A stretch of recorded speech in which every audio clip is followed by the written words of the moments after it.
exposed a lot. Even though he made it very clear, that he was not trying to get in our politics.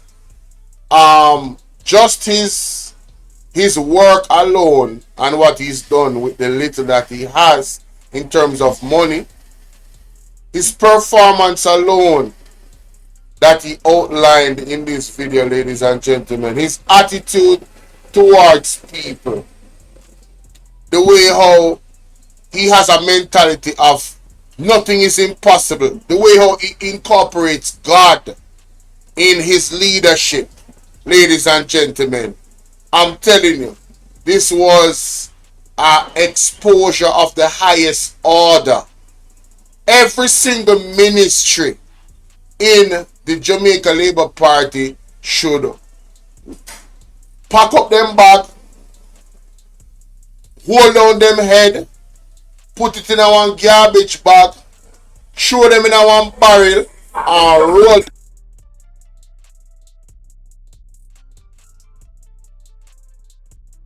Throw them in a one barrel and roll them down the highest peak in a Jamaica. Yeah, man. And then when them done, and with the barrel them at the bottom of the peak, ship them, carry them in a one ship and put them in a big like Atlantic Ocean. Without no life jacket, no water and no food. And if they can swim their way back to shore safely, they will be forgiven and can try again, because I'm sure some of them are going to learn their lesson if they survive all of that. To never abuse the people of a country that you are giving such a huge responsibility for.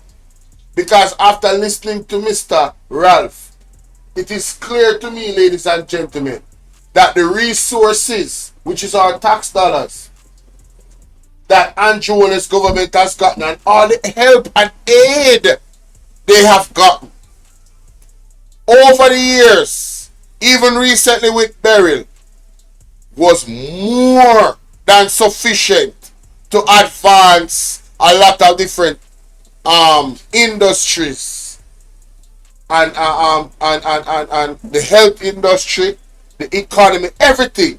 It was more than enough, ladies and gentlemen, to advance and push things forward. Alright? And it's a crying shame. It's a crying shame. And an embarrassment. Right? This was embarrassing. Andrew Owen should, hey, listen, man.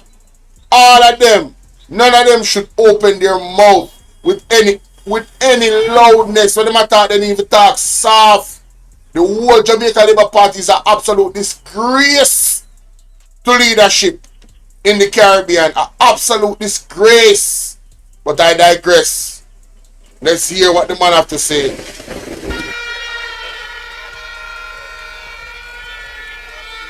Comrade Chairman, the President of the People's National Party, Mark Golden, my friend and brother and comrade, Isaac Buchanan, and all our friends and comrades and warriors present here. I came to Jamaica yesterday for one principal purpose: to speak at the University of the West Indies to students on the issue of leadership. Aishat, of course, whom I got to know personally last year, asked me if I can stay on and attend this event. And of course, I agreed to be at this forum. I came to Jamaica 59 years ago.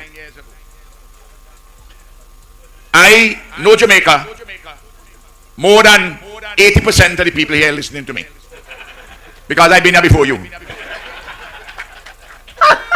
I don't know how many of you landed at Palisados in September 1966 before that. I don't know how many of you.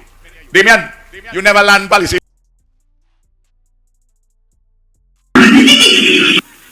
And I was a student at the University of the West Indies for 5 years, from 1966 to 1971, where I did a first degree and a graduate degree.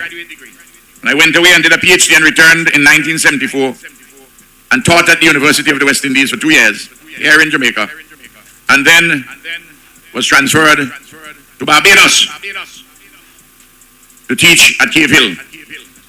And in 1979, I took a sabbatical and returned to St Vincent and the Grenadines to assist the progressive forces who are engaged in the struggle for independence. And after we achieved independence, the government in Barbados declared me persona non grata, that I couldn't return to Barbados. I had a woman and a child, Jamaican woman.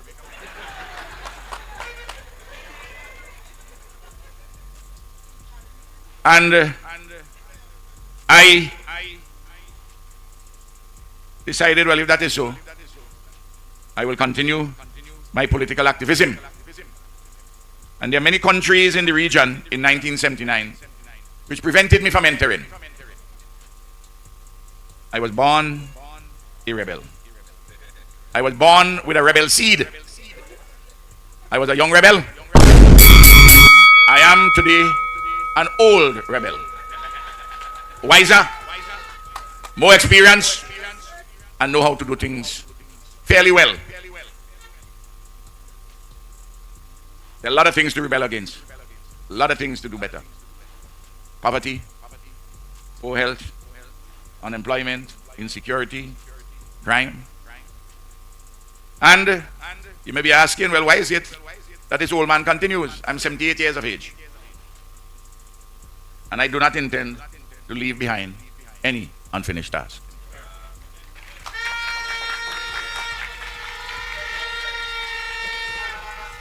I have been Prime Minister now for 24 years. From 2001. By the end of this year, when we go to the polls again, I would have served almost 25 years as the Prime Minister of St Vincent and the Grenadines.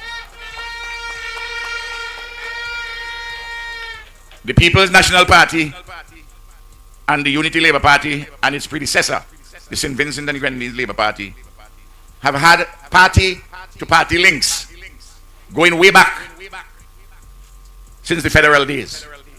We're part of the West Indies Federal Labour Party.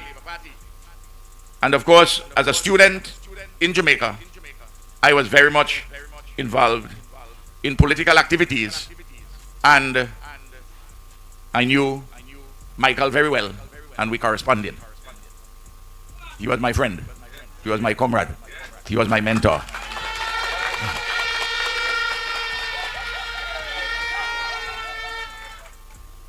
Now, I became president of the Guild of Students in 1968.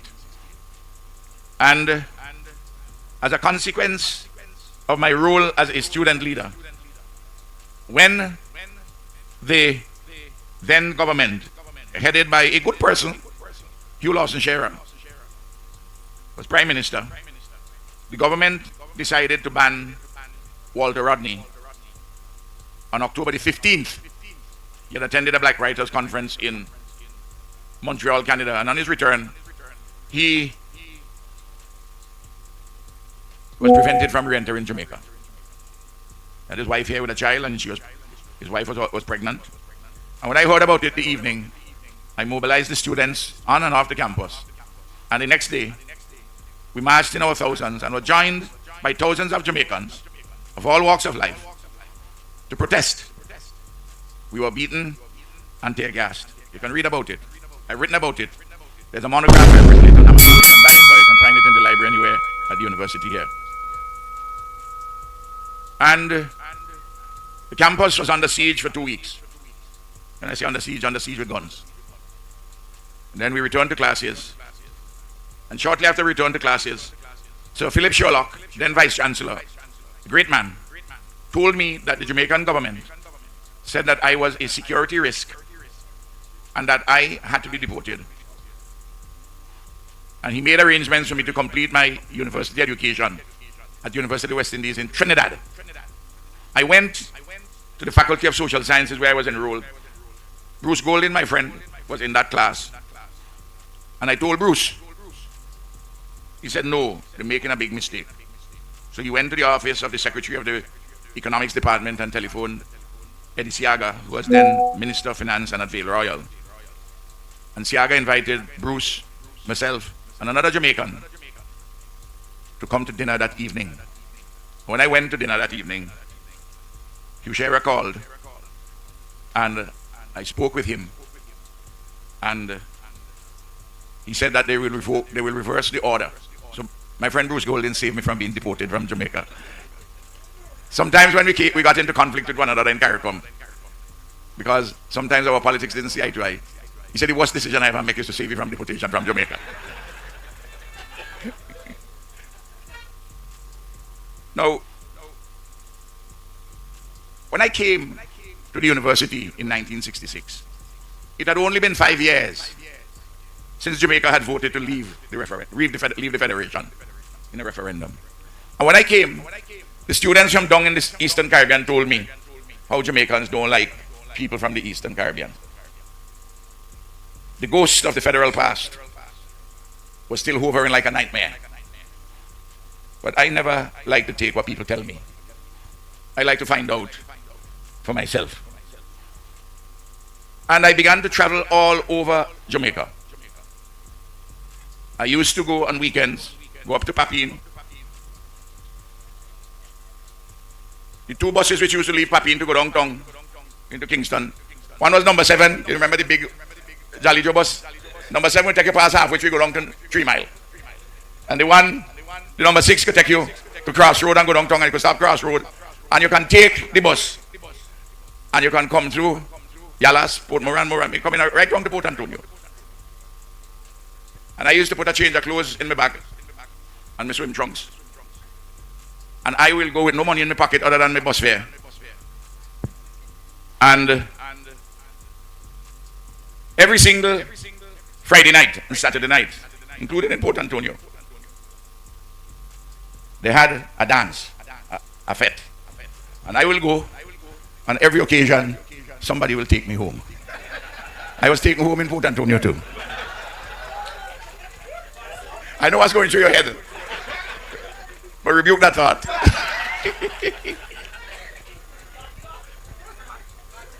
And I discovered that the Jamaican people, full of love. And I had to tell my brethren and sisters from the Eastern Caribbean, you all not reaching out. You have something in your head and you let that torment you. And I went with some other students in January of 1967, organized with the Cosmos of Westmoreland. I was in Jamaica only 3 months. And I went down there with about 20 other students. And we spent nearly 3 weeks. And I did laboring work, helping to build a day nursery down in Savlamar.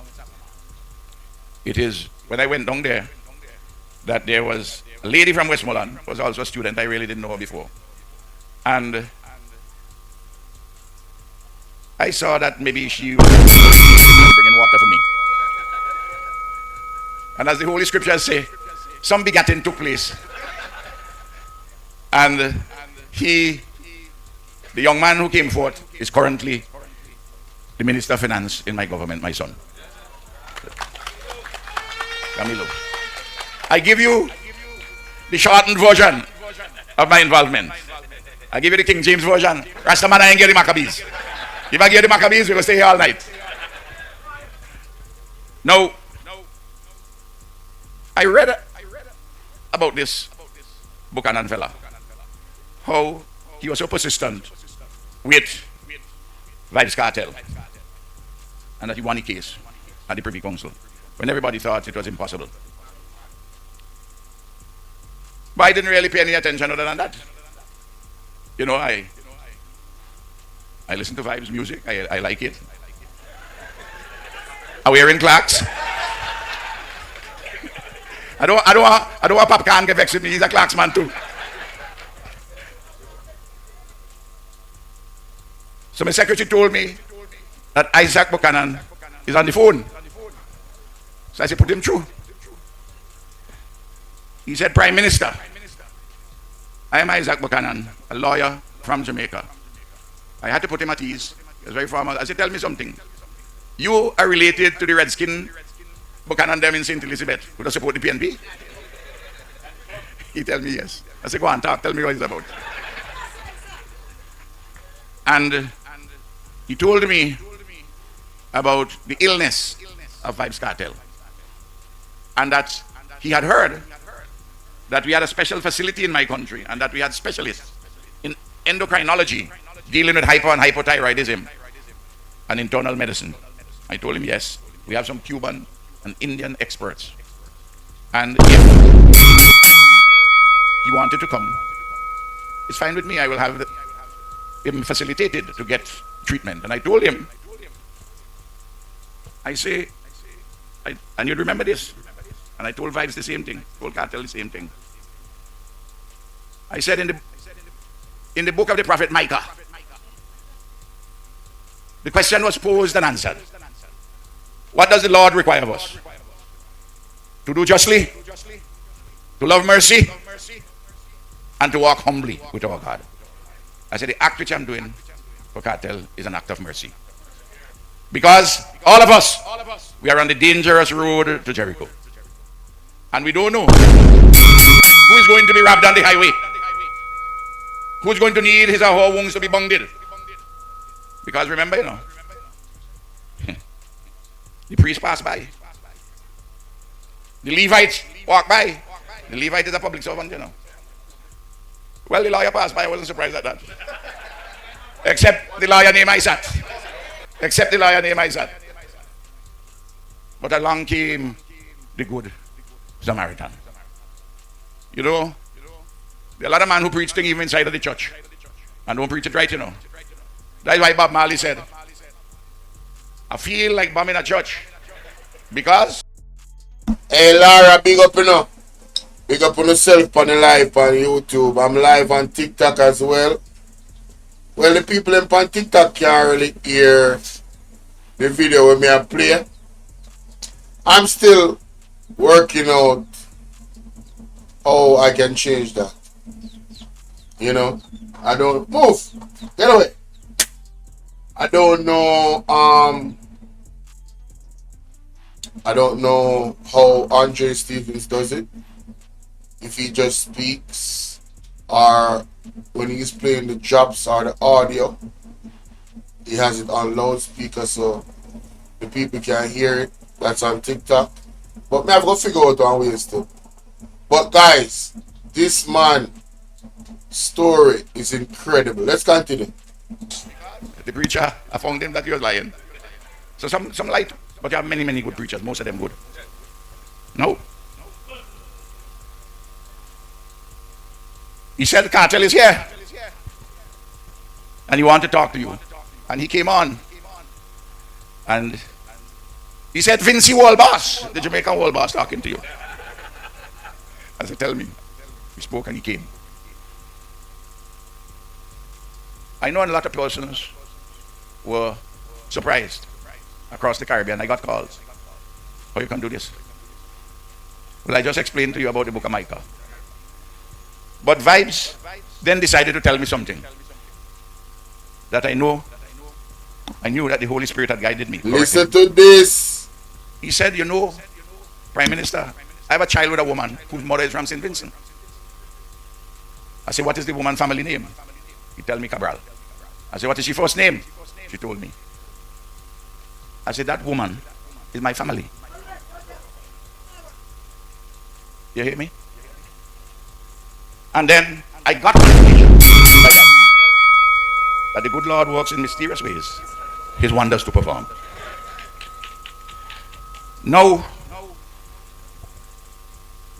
you can't use his defense of Kartel to beat him with a stick. And anybody who does that would be wrong. I don't think that anybody is doing so, but persons may be tempted to do so, and that would be wrong. The night I listened, well, let me finish this part of the story with Kartel. He came to St Vincent and the young entertainers said they wanted to meet him. So I organized a session. And the first thing that Vybz Kartel told them, it's there on YouTube, you can see it. He said, I don't know about jail in St Vincent and the Grenadines, but Jamaica jail is nice, and I spent 12 years.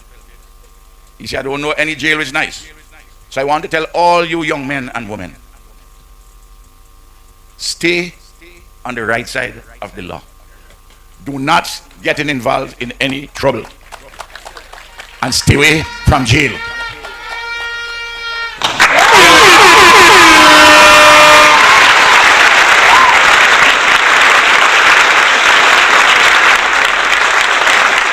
We got Vybz Kartel for that. A lot of those young persons, many persons, including priests and teachers and politicians, can't reach them. But he was able to reach them. And I thank him for that. You know,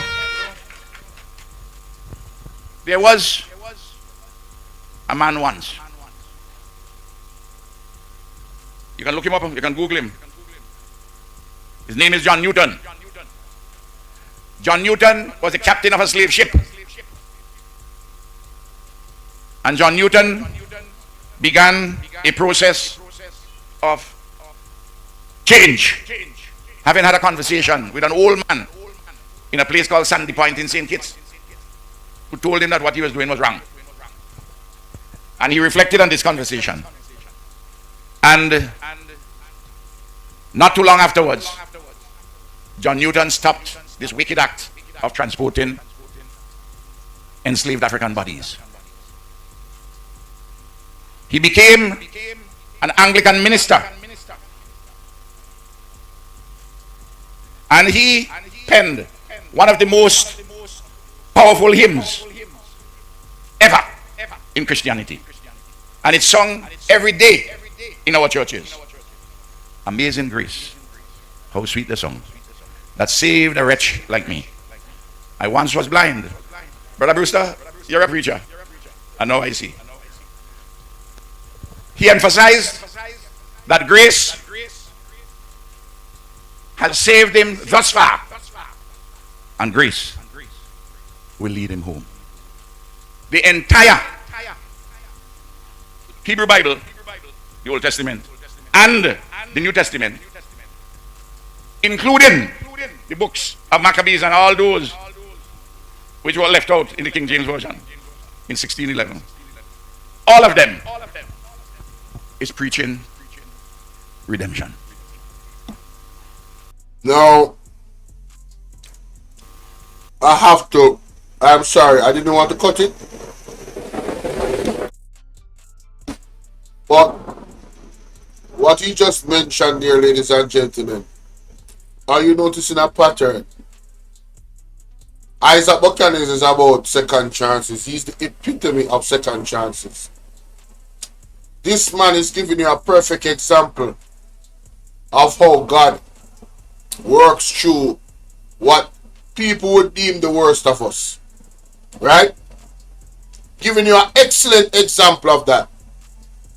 And what I want to deduce from this example, do you guys notice the approach of the Jamaica Labour Party government, anti-owners led, and the police force? Meet the judge or meet the maker. Let me play the audio. Either meet a judge or meet the maker. Our prisons and police lockups are fully populated. I do not train my police to lose. We have the superior training and firepower to ensure that we win every time. Wherever they go, we find them and we bring them in, one way or the other. Whether we bring them in the pickup that come behind us in the car, I don't want to come on and search in their business. I don't problem that, right? But we'll find them and bring them in. Either meet a judge or meet the maker. So, When you hear from the three heads them, all of the quotes in regards to their efforts in fighting crime. You don't hear any love coming out of these men. You don't hear any care for life coming out of their mouth. What they're speaking is death, ladies and gentlemen. There's no redemption. There's no amazing grace. How sweet the sound that saved a wretch like me. These guys, the government, Horace Chang, and the commissioner, based off their rhetoric in these clips, and you can go listen to the full length of the clips them, forget the full scope of what they are saying. And I don't think anything will change. But the rhetoric of those utterances is not speaking life or second chances, ladies and gentlemen. And I think we can all agree. But let's continue. One of the most powerful songs that Bob Marley ever recorded was Redemption Song. You know, I heard my brother spoke about second chances. I'm not dealing with second chances. I'm dealing with redemption.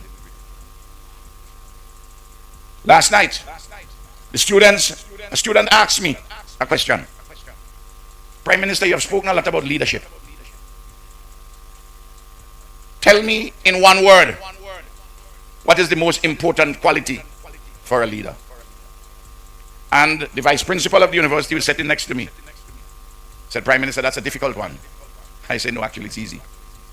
And I went to the microphone and told her the most important quality for a leader is love.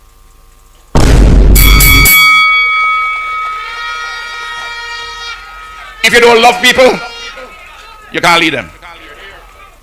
And love is a never fixed mark that looks on tempest and is never shaken. When you love, volcano can't shake it, barrel can't shake it, tsunami can't shake it. I know nowadays a lot of people prefer another four-letter word. I wouldn't go there, but love, L-O-V-E, the most important quality. And a leader must have energy and will, vision and skill, plus an X factor. What is the X factor? It comes from love, you know. And what is this? A lot of leaders say important thing for them to do is to inspire. Inspire means to put in. And that's important. To put in goodness, high quality and nobility in persons whom you are leading. And relatively speaking, that is easy. The more important thing, the more difficult thing is not to put in, but to take out from the persons whom you are leading their goodness, their high quality, and their nobility. And often to take out their high quality, nobility, and to take it out often when they themselves do not yet know that they possess such high quality or nobility or goodness. Every single person here, every human being has in him or her goodness, high quality, and nobility. The question is how to take it out. Amen? And you can't take it out unless you have love. It's not easy. It's difficult because sometimes people don't even want you to help to take it out. But you have to help to take it out, nevertheless, because you love. Now, I am not getting involved here tonight with Jamaican politics. Let me just make that point. It's not I can't tell you to vote for Isat. And I wouldn't tell you that. I could tell you though, that I've gotten to know him since that initial contact. And I consider him to be a good and worthy individual.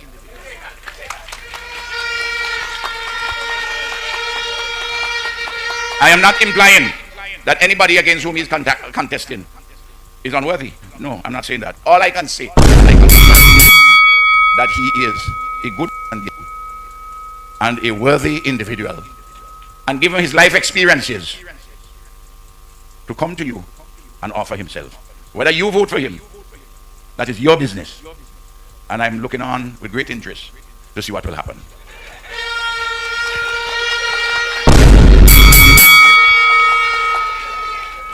By the way, don't feel that anybody could be offended with me being here, because right now, in my country, a member of the Jamaica Labour Party who is a parliamentarian in a seat, a lady, I presume that she's a wonderful woman, from Manchester. She is in St Vincent with the opposition party women, organizing something, and all praise and glory to them. But we will meet sometime later this year for the 6th consecutive term. So, hey y'all, please remember to hit the like button. I know y'all come in sometimes and y'all forget, but the main thing, man, y'all gotta hit the like button, man, and share the live stream. Come on now, stop playing. Support, support, support. Hey y'all, please remember to hit the like button. I know y'all come in sometimes and y'all forget, but the main thing, man, y'all gotta hit the like button, man, and share the live stream. Come on now, stop playing. Support, support, support. The like button is free, heard?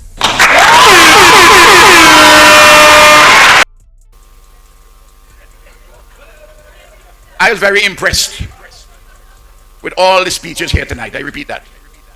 And I was impressed because of the focus on two things. I closed my eyes and I was listening. I thought the old man wasn't feeling well. You say, "You all right, comrade?" I said, I'm fine. And I heard the focus on interests of people and rights of people. Two important areas for any consideration by anybody in a democracy. Your interests, your material interests, those interests which touch and concern your life, living and production, but also your rights as a human being. I heard that coming through, and I was very impressed with all what I've heard. I can tell you, talking about this matter with Vybz, because it touches on health, I support very strongly any health program which speaks to the decentralization of health, especially its diagnostic services. St Vincent is a country of just 150 square miles. How many square miles Portland is? I don't think it's a lot different. In addition to the principal hospital in Kingston, the Milton Cato Memorial Hospital, I'm currently building $100 million US acute care hospital just outside of Kingston, the capital city. It's going to be one of the top hospitals anywhere in the Eastern Caribbean. But I also have rural hospitals, and I have polyclinics. And it's not one place we can go to for X-ray or ultrasound or CT scan, including rural places with X-ray and ultrasound. And in my constituency of North Central Windward, which is on the east of the island, the northeast, we have built a complex. We have a playing field. We have a 24-hour clinic, smart clinic, with all primary healthcare services. Resident doctors, dentists, social worker. Well, I'm dealing there now with the clinic first. Then I have a smart hospital. This is a rural area now. And then I have a modern diagnostic, medical and diagnostic center.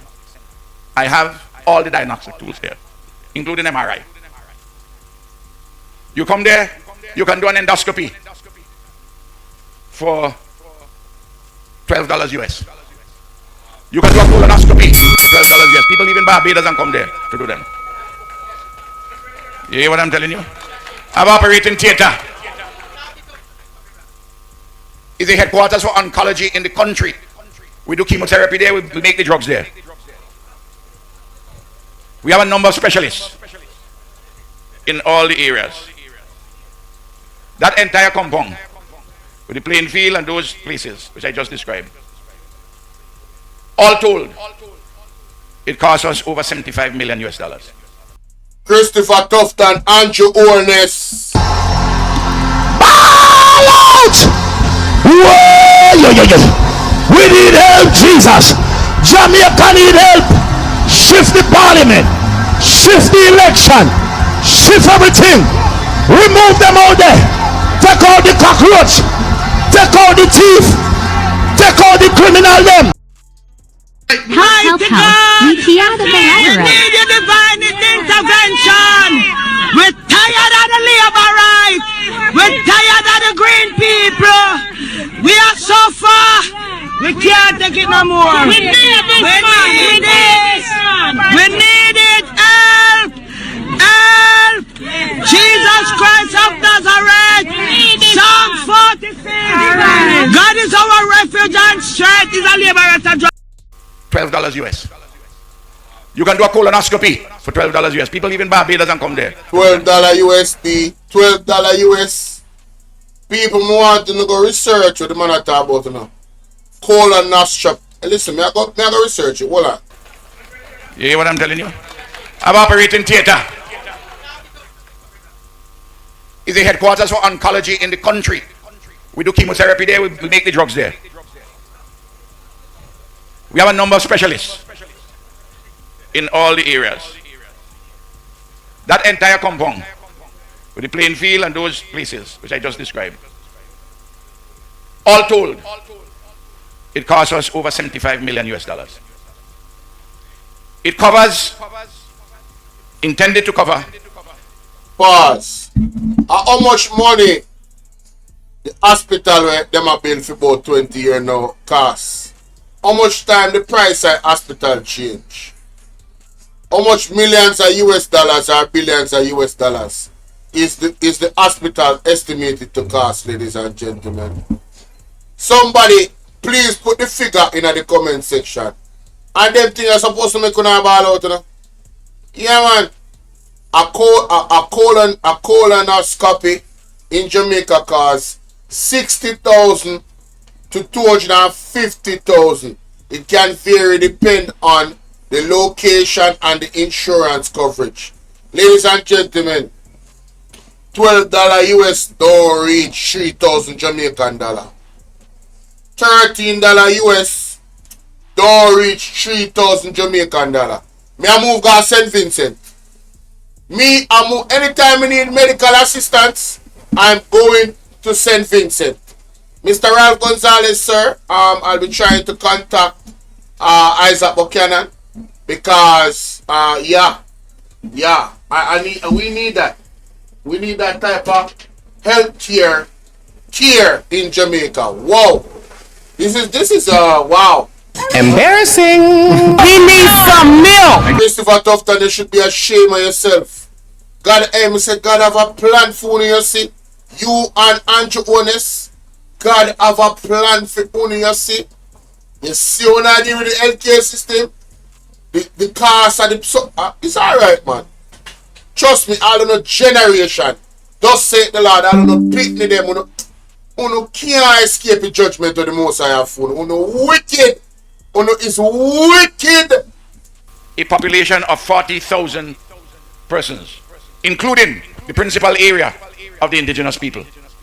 And in addition, at that place, we provide free hemodialysis. I have 60 patients there doing hemodialysis. They cost just under $2 million US to keep them alive. I will not allow the poor and the working people to die because they cannot have dialysis. You hear that? You hear that? All the labor right them, you hear that? You see what a real leader is? You see what a leader that really cares for the people do? You see what a leader that cares for the people do? under 2 million US it cost him to keep those 66 people alive. And what the man do? The man pay the cost, brother, because the 66 life worth more than it under 2 million US dollar. Because that is a caring leader. That is a caring leader. No. I hear people say, but things not possible. That modern medical and diagnostic center, 1:40 in the morning, about 3-4 o'clock, Fidel and myself were shooting the breeze in Havana. We're all talking. And he said, I want to help you with a diagnostic center. I told him, yes, but not like one of them small one we build with Chavez. I want a special one. And they designed it, of course. We put our resources to build it. And we have many Cuban specialists there, different areas. Actually, you need to come and see it. Come and see it. Come and see it. Come and see it. Come and look for it. Come and see it. Come and see it. And you'll see what it is. And you know, the opposition in St Vincent said, I shouldn't build it there for 2 reasons. One, they said that the Soufre volcano is not too far away, and if it blows, it will mash it up. Well, the Soufre blew in 2021. It did some damage, and I repair it. I got my house in the Soufre zone. I live a bush. I'm a bushman. I alone live up there in a bush. I live up there like a Rastaman boy with internet. Rastaman need internet, you know. I have to connect with the world.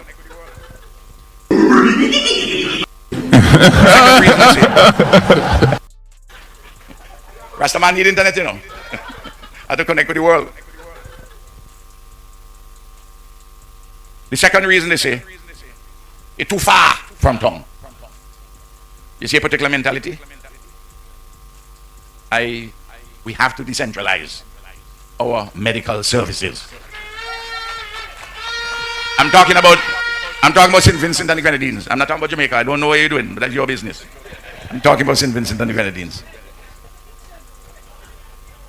You know, in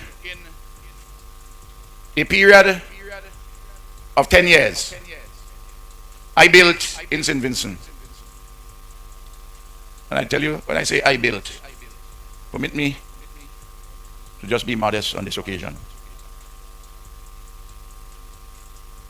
Everybody thought that to build an international airport, I built an international airport on St. Vincent, and I built a jet airport on Canawan. The only government in the Caribbean which built an international airport and a jet airport within a 10-year period of each other. One complete in 2007, the other one complete in 2017. People say that things are impossible. Damien been there. He came on campaign for his partner, Carlos James, the Minister of Tourism, who incidentally has just gotten the prize for the Tourism Minister of the Year in the world. You saw that? Anyway, there's one place, properly speaking, we could have built an international airport. There's a place called Argyle. The problem is this though, is that it had 2 mountains and 2 hills.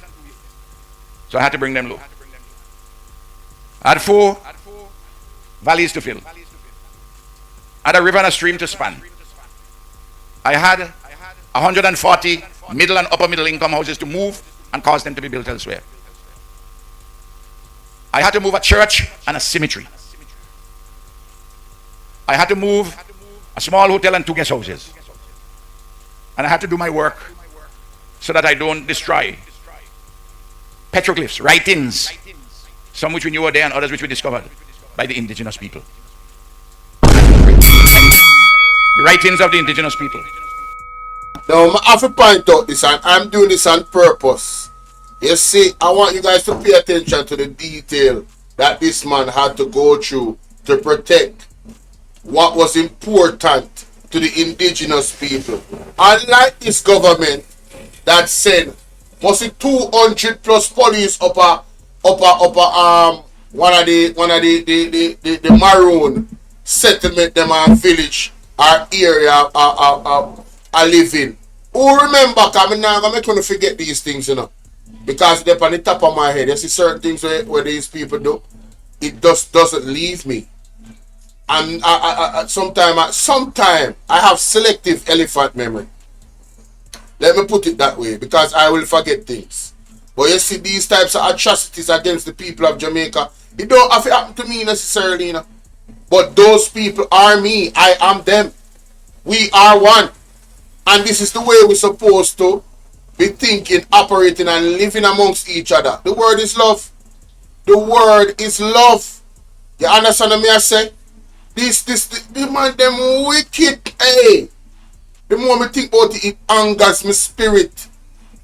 Listen to this man and the care that he's showing in detail to make sure he facilitates the native people of the land. But Andrew owners want to show force, and I care how much police and soldier God. If there was no Maroons, there would be no Jamaica. There would be no Jamaica. We would not have the freedom of sitting on the veranda and looking at the beautiful lush green area and the beautiful sky. And if you live near the sea, the ocean, you would have to be trembling in fear that the slave master was coming to put you in chains and put you in the cotton field and the sugar field. Huh? And you have a wicked and caring government led by Andrew Oles, who can come put force and running for them around them. The same people that make sure so we have freedom in this. Listen, me man, we must never forget that one other big reason when they go in at the polls, them when vote them out. And I say that with authority. Vote them out, them is wicked. It held me up a while. And when other persons telling me, man, move the thing, them, if you can't fix that up properly, I say I will not build an international airport and let people call me a Philistine, that I destroyed the writings of the indigenous people. That's part of our patrimony. When I said we were going to build it, they said I was crazy. They even said they will make appointments with Dr. Debnat, who is the chief psychiatrist at the mental hospital. This madman has to be made an appointment. I went to the traditional sources. I went to the Caribbean Development Bank. No. I went to the European Union. No. European Investment Bank. No. The agencies of the United States, Canada, Britain. No. I went to the World Bank. No. But I'm going to build it. I'm going to build it. Because you see,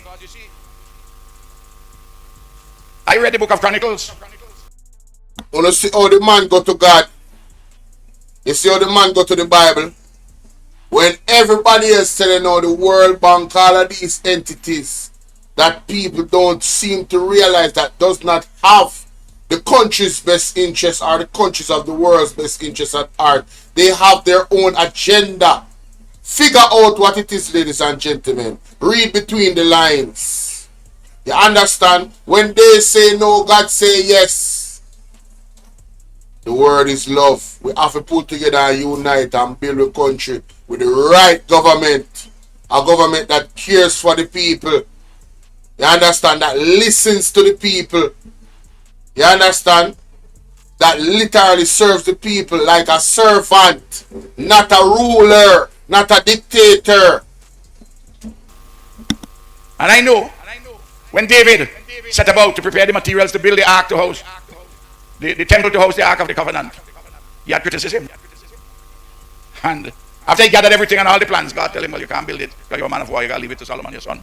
But I'm not a man of war. So I could do the plan and I could build it. Just like how people criticize David and Solomon for building the temple to house the ark of the covenant. They did that to me, you know.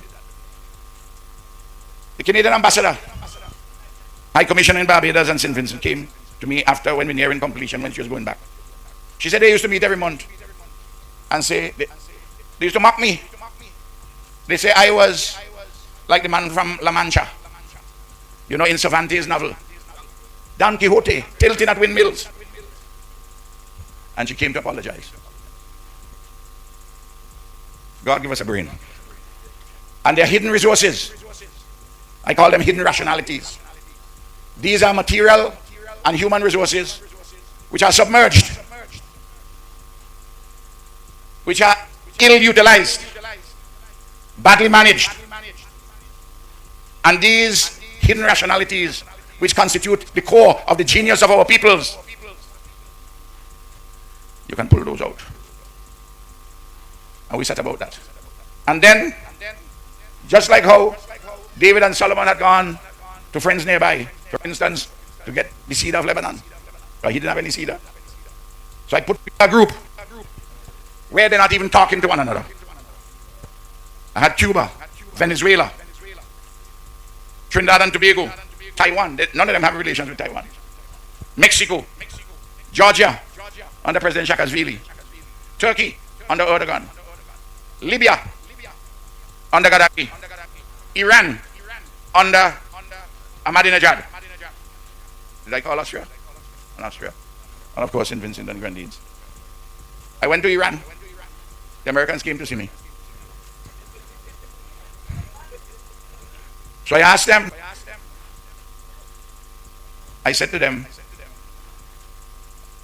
Iran is a country of 80 million people. You cannot isolate an ancient civilization. Iran, I told them, I asked the gentleman who came from the State Department, I said, would you please show me in the Hebrew Bible or the New Testament, show me where America is. Yeah, you say you don't understand the question, because America is not in either of them, either in the Old Testament or the New Testament. I said, go to the book of Daniel and you'll find Persia. And the Persian king, who was not a believer in the God of Abraham, got a man, Daniel, who was a believer in the God of Abraham, to be the chief administrator. We had a long religious and intellectual discussion on the left. And when I'm finished building it, I went to America, I went to Canada, and I went to Britain to use their external agencies, the executive, for instance, to borrow money to do the tower and to the airport and to buy the tree. I buy them from Nebraska with money from America with a rate of interest. I pay them back. I built that airport, finished it in 2017. The value of it when we finished it was over $4 million US. But we spent about close to 300 million because we got some stuff in kind. Over 400 million. It will be the value, but we spent approximately close to 300 million US dollars. Right now, we owe less than 60 million US dollars, and I opened that airport in 2017. And because of that airport, the best sandals in the Caribbean is in St Vincent. You hear me? So when they tell you about things impossible, I said, don't bother. There was an area of 2 football fields wide where there was a trickle of a stream, but when rain in the mountain comes down and wash away everything that passed, you could only drive on the flow of the river to go across. That is what divided the bulk of the indigenous people from the rest. They say it was impossible to build a bridge there. We build a bridge there, and that has transformed the lives of the indigenous people north of the dry river. So don't let anybody tell you about things impossible. I don't accept when you tell me it's impossible. You're only pushing me to find a creative solution. And too many times we leave things there because we say it can't be done. We have to have more faith in our people, more faith in the genius of our people. Faith is an important word. Love and hope, they have to be conjoined with faith. Faith is the substance of things hoped for, the evidence of that which we have not seen. And we have to have faith. But we must know that you just can't sit down and just pray and have faith. You have to work. Because faith without works is dead. And when you're working, now everything can be done one time. Now everything could be done one time. The shortest distance between 2 points is a straight line. But I never know anybody who ever climbs over a mountain or Blue Mountain in a straight line. You have to take zigs, you have to take zags. But when you're taking the zigs and the zags, you make sure that you're ending up in a dead end, that you're going to the mountaintop. And that bond has to be established between the people and their leadership. Over the years, of my 24 years, sometimes the people faulted, Sometimes it's my fault why they faulted. And sometimes it's their fault in not having enough buy-in on the vision. None of us is perfect. No, we have had in our country and make the determination whether this applies to Jamaica. The British came and took control of St Vincent and the Grenadines in 1763. And between then and the declining years of the 20th century, there was a colonial or amended colonial economy. What were the features of this economy? One, it depended on unlimited supplies of cheap labor, in the case of slavery-free labor. Unlimited supply of cheap labor, Damien. That's the first thing. Second thing, it was dependent on... Before he goes into this part, ladies and gentlemen, Christopher Campbell just made an excellent point. He said Dr. Gonzales had the Portland people in his hands. They were so quiet. That's a sign of great respect. Substance over noise. I agree with you 1,000,000%.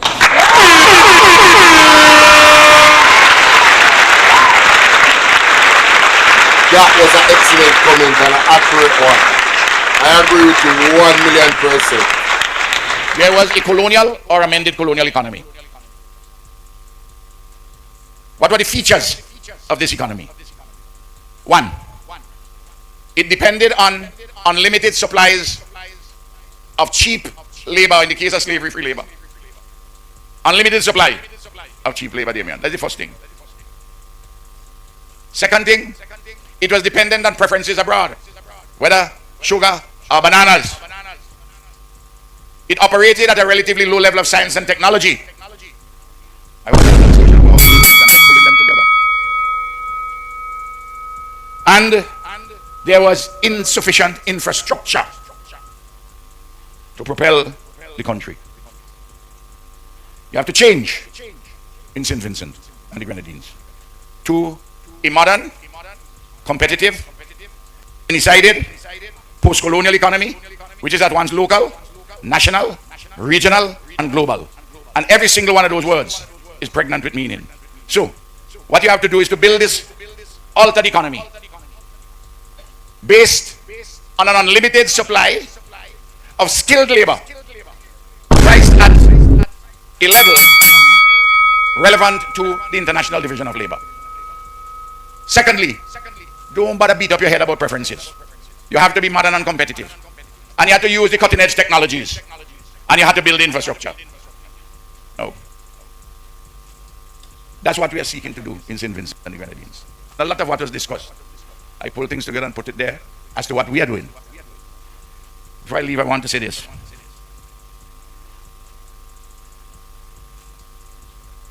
The Secretary of State of the United States of America has issued a statement that countries which are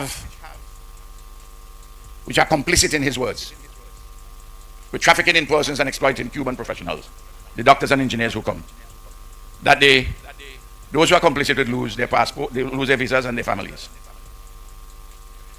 Now, I know we're not involved in any exploitation of Cuban workers.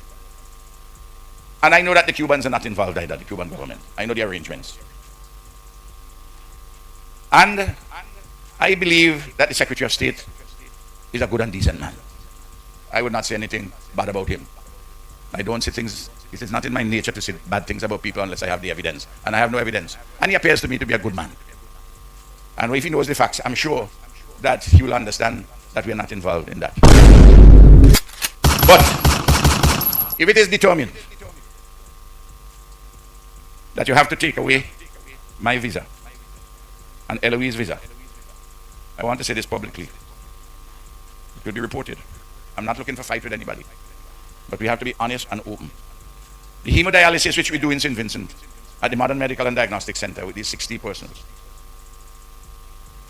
without the Cubans there, I will not be able to offer that service. So, does anybody expect that I to go because I want to keep a visa, that I would let 60 persons from the poor and working people to die? It will never happen. But I believe that the facts will show that we ought not to be worried about the strictures which they're talking about.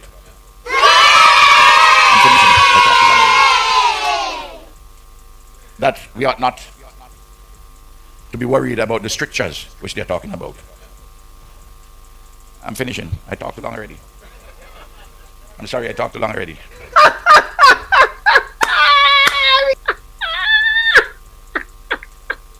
Jeremiah That once wrote something, the prophet. You don't know until it happens. And the voice of the people, it is said, is the voice of God.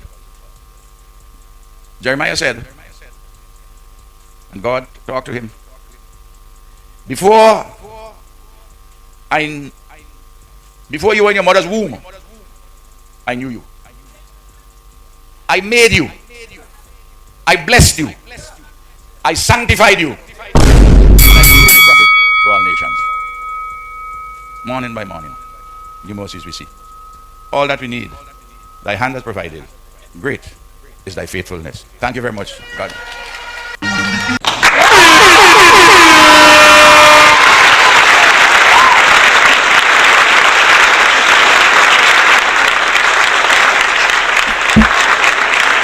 Man, listen. Powerful. Powerful, ladies and gentlemen. Powerful. It's been an hour, so I'm just gonna say, hey, y'all, please remember to hit the like button. I know y'all come in sometimes and y'all forget, but the main thing, man, y'all gotta hit the like button, man, and share the live stream. Come on now. Stop playing. Support. The like button is free, heard?